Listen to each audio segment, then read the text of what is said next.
সাবেক আইসিটি প্রতিমন্ত্রী জোনায়েদ আহমেদ পলক গ্রেফতার।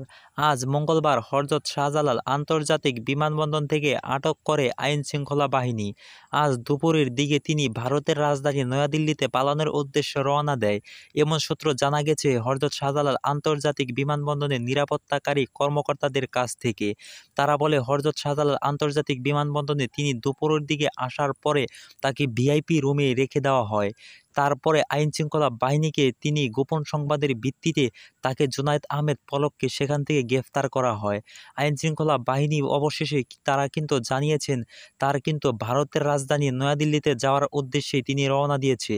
এমন সূত্রে আরও জানা গেল, তার নাটোরের সিংড়ায় বাড়িতে বিক্ষোভকারীরা আক্রমণ করেছে, সেখানে লুটপাটের ঘটনা রয়েছে ও তা অবশেষে তার বাড়িতে লুটপাট করে কিন্তু আগুন দিয়ে পুড়িয়ে দেওয়া হয়েছে, এমন সূত্রটি পাওয়া গেছে।